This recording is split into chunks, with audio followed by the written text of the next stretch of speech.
Now in this video, we'll talk about OSPF generic TTL security check or TTL security mechanism. Now it is an additional security feature which is to be added apart from MD5 authentications. Like if you just get back, we have seen some of the basic authentication methods. We can either use MD5 or we can use some clear text authentications where we call them as routing protocol authentication.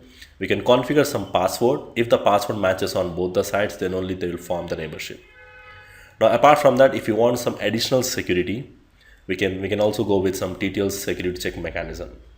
Now in this, what we can do is we can define the exact number of hops these two neighbors are. Like by default, the neighbors will be one hop away.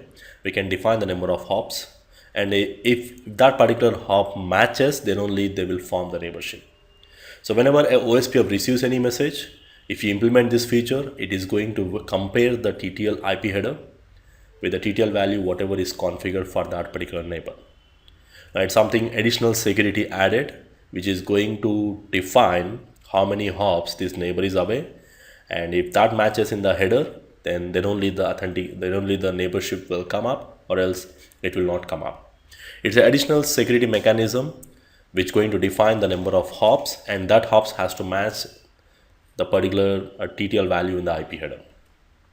And to enable this feature, we can simply go to the router OSPF 1. We need to say TTL security on all the interfaces. Now we can simply go to all the interfaces and enable under the router mode, which means it is going to apply for each and every interface, which means if the other side also has to be configured again, if the other side is also configured, and if it matches the hops on both the sides as per the TTL value in the IP header, then only the neighborship will come up. We can either enable for all the interfaces, or we can go to specific interface. We can enable only for that particular interface. So let's try to practically verify this behavior here. Now in my scenario, again, I got a OSPF pre-configured here, where the router 1, router 2, router 3, router 4 are already pre-configured with the IP addresses, whatever you can see in the diagram.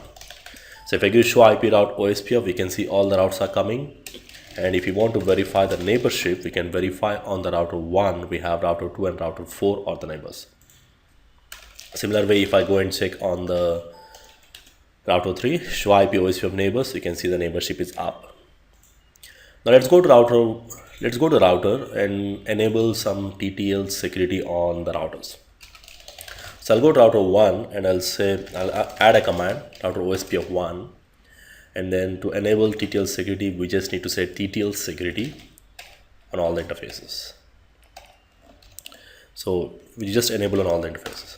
Now to enable on all the interfaces, now if you verify the neighborship, I can see the timers are going just below. And if you verify the same thing on the router 2, actually the timers has to expire. Now it's slowly expiring because the default dead time is 40 seconds. If you don't want to wait, we can simply give show IP OSPF, clear IP OSPF process. It's going to reset the neighbors. And you can see once we do this, if you verify the neighborship on the router 1 and router 2, you don't see the neighbors here.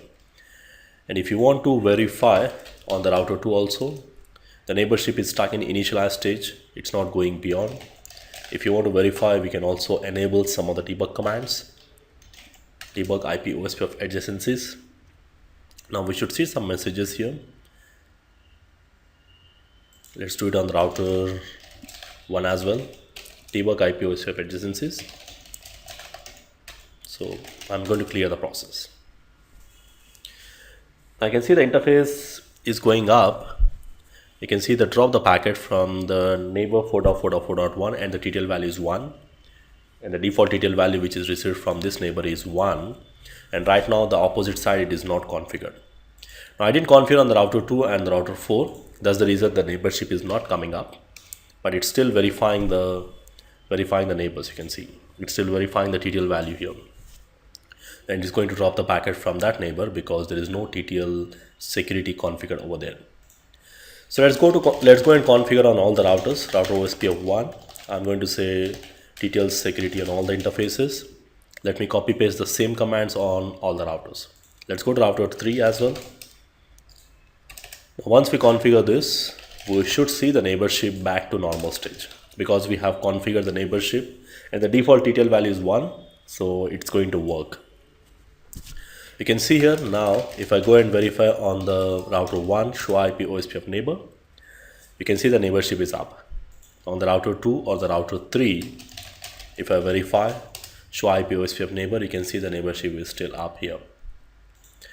Now we can either enable this TTL security globally under the router mode for all the interfaces, or we can also enable on a specific interfaces. Like if you want to enable on that specific interface, let's see. Let's go to router 4, and on the router 4 what I'll do is I'll remove the TTL security in the global configuration mode, that is on router mode, and then I'll try to enable this feature only on the interfaces specifically, like on the router 3 and the router 4 on both the interfaces. So we can simply go to the interface, we can say TTL IP OSPF TTL security, IP OSPF TTL security, and we can add TTL security here, and we can also define the hops here. Right now we just go with the normal one hop, the default is 1, and the same command I'm going to add on S1 by 1 IP OSPF TTL security. So let me check whether did I configure the correct commands on the correct interfaces or not. You can see now it is on the correct interfaces. Now I should see the neighborship has to come up automatically. Now we can go and specifically disable TTL security on one interface. Let's say on the router 2, I have enabled it globally on the router mode, which means TTL security is applied on this interface as well as this interface. That is on S1 by 0 and S1 by 1. So my requirement here is, like, I may want this interface, these two interfaces should not run TTL security, but whereas it is enabled globally, but I don't want it to run on these two interfaces. Now we can simply go to that particular interface. Like in my scenario, the router 2, the interface is S1 by 1.